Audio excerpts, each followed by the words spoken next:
It's not just the destination, it's the journey. Definitely.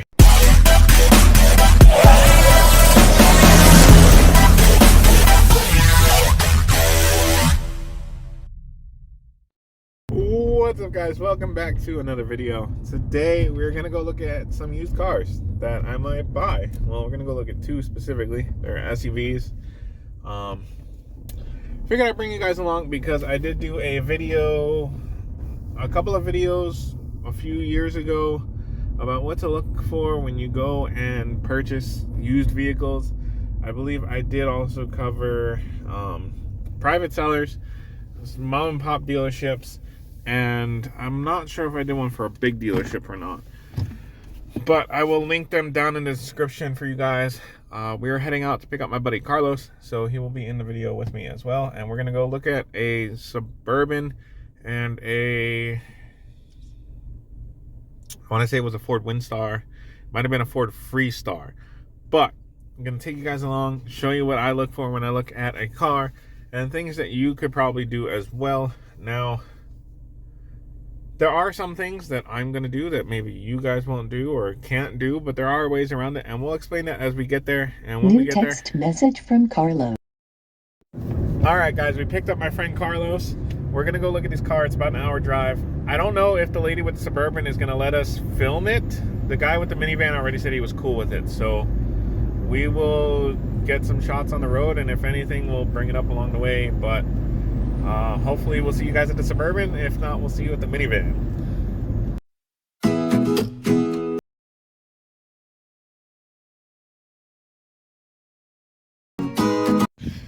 Hey guys, here's the Suburban we're looking at. So far, first thing I noticed, there's some rust here and rust there.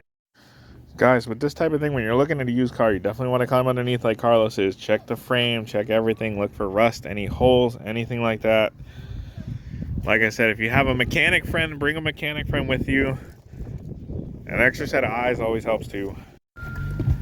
Okay guys, so we looked at the Suburban. I couldn't get too much filming done. I did show you guys some of the rust I saw and the whole point about Carlos going under the truck. You can still see it in the background. I thought this would be a cool shot. You can see the truck there. Carlos is still here.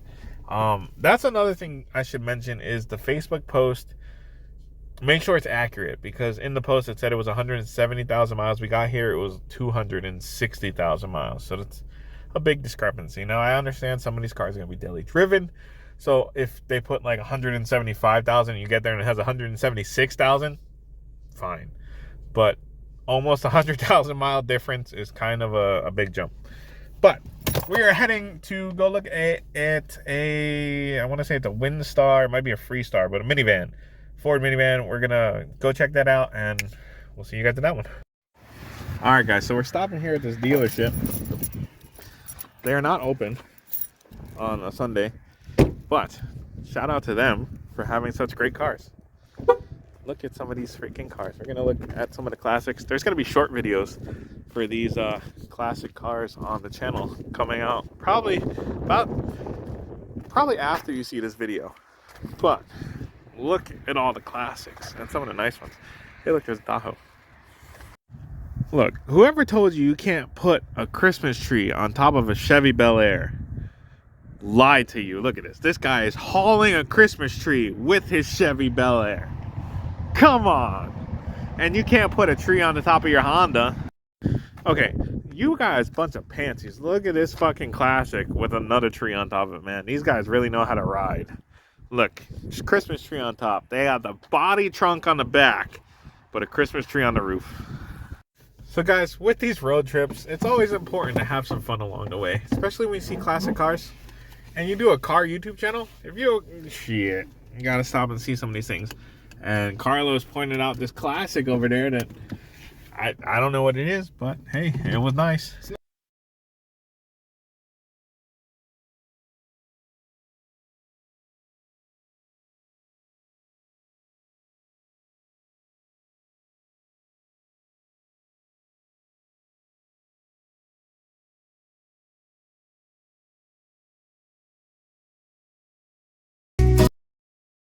Okay guys, so it's not a minivan, it's a Nissan Pathfinder we're looking at next. But just overall looks good so far. Okay guys, so one thing I want to mention was, me personally, I'm bringing a scan tool to scan the vehicle in case there's a check engine light or anything like that. Now, I get not everybody's going to have a scan tool. Me personally, I just happen to have one because of how often I'm working on something. They're fairly affordable for a decent one. I think I bought mine for like $200 at AutoZone, and it hooks right to my phone, Bluetooth, so it does everything I need it to do. You could probably get like a $60 one or a $70 one at AutoZone also, but I wouldn't recommend it. I'd probably go just a step above. I think there's like the $150, $200 one like I bought.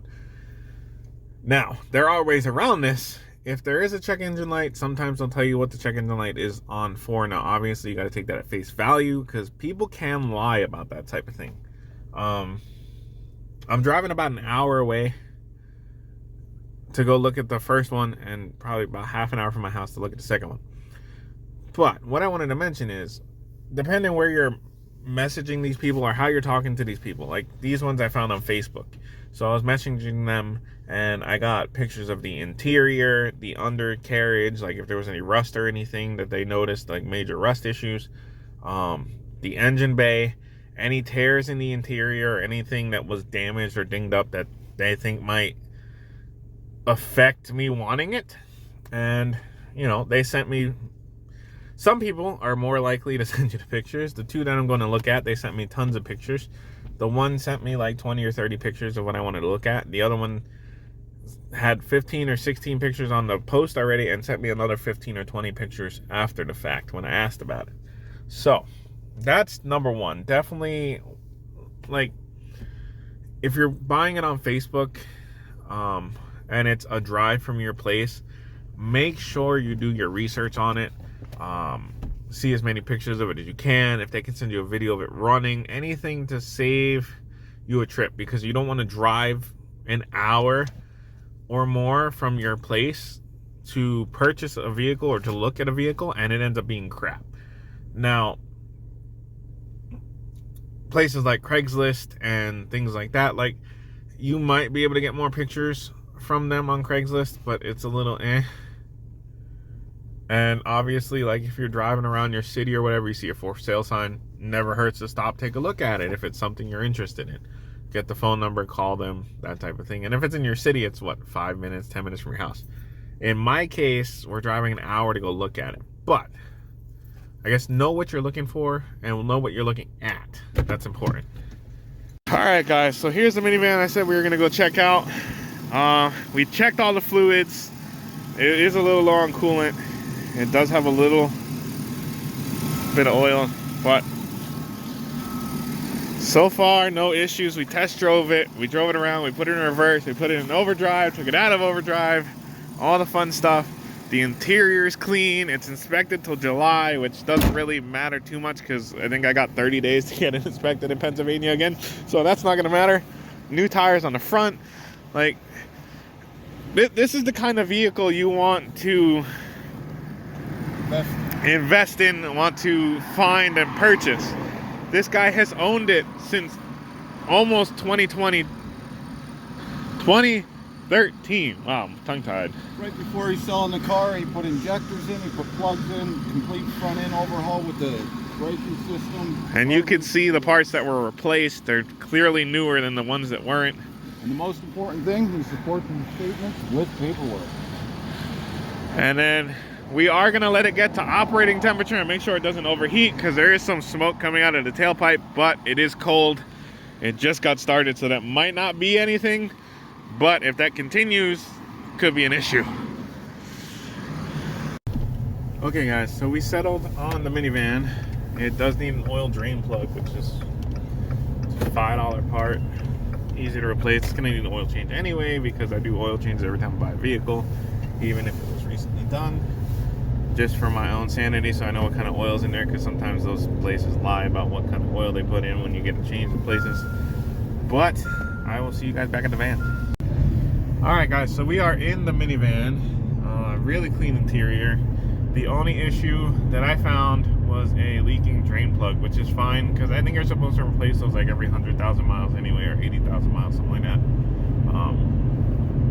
So not a big deal. yeah, and I'm gonna give it an oil change like I said, so then we'll be good to go. We're driving her home for what it is.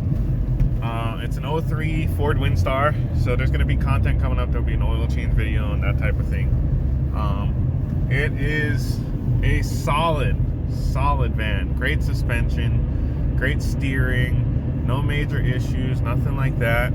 So yeah, this is one of those things, like, I know some of the people didn't want us recording the vehicles we went to look at, but I looked at about 12.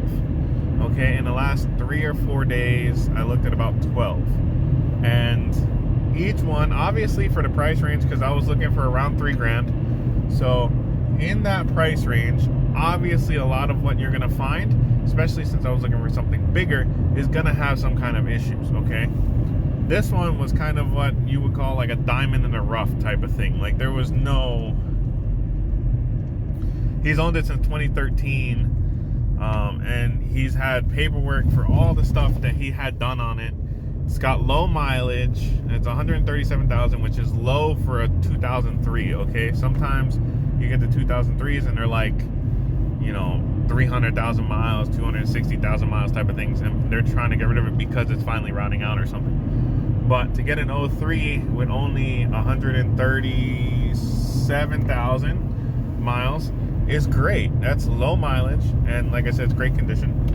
So definitely, when you're looking at cars, guys, you want to bring a mechanic friend if you have a friend, or a friend that's car inclined.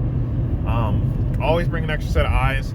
And obviously, if you're gonna buy it, you're gonna need an extra driver. Like you see, the Jeep is back there following me, and my buddy Carlos is behind me. Definitely want a second driver for those types of things.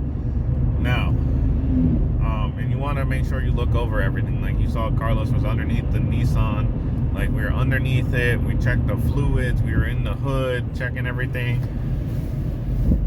All right, but yeah, guys, this is how at least I buy a vehicle from a private seller. The video might not be too in-depth, but I think I covered everything that at least I'm looking for when I buy a vehicle. And definitely, if you're doing it on like Marketplace or Craigslist, be careful. There's a lot of shady people out there. There's a lot of scammers. There's a lot of people that will try and take advantage of you. If they know you don't know anything about cars, or if you don't know a lot about cars, they will try and take advantage of you. So that's why I always recommend a mechanically inclined friend. It's definitely helpful to have someone come with you, even for safety. Like, if you know, you go into a neighborhood you've never been to before, if you're meeting kind of late at night or somewhere you've never been, it's always a good idea to have an extra person or two. You never know. Yeah, and I'll see you guys in the next video. We're gonna have shorts coming. We're also gonna have, obviously, van content. Is going to need an oil change. We're going to replace the oil drain plug. There is an issue with the tailgate. It just needs a new clip that locks it into the, like, so it latches the door shut, but the one side's good. So I'm going to try and find one of those. Maybe we'll do a junkyard adventure. You never know. But I will see you guys in the next video. Good vibes, good cruising.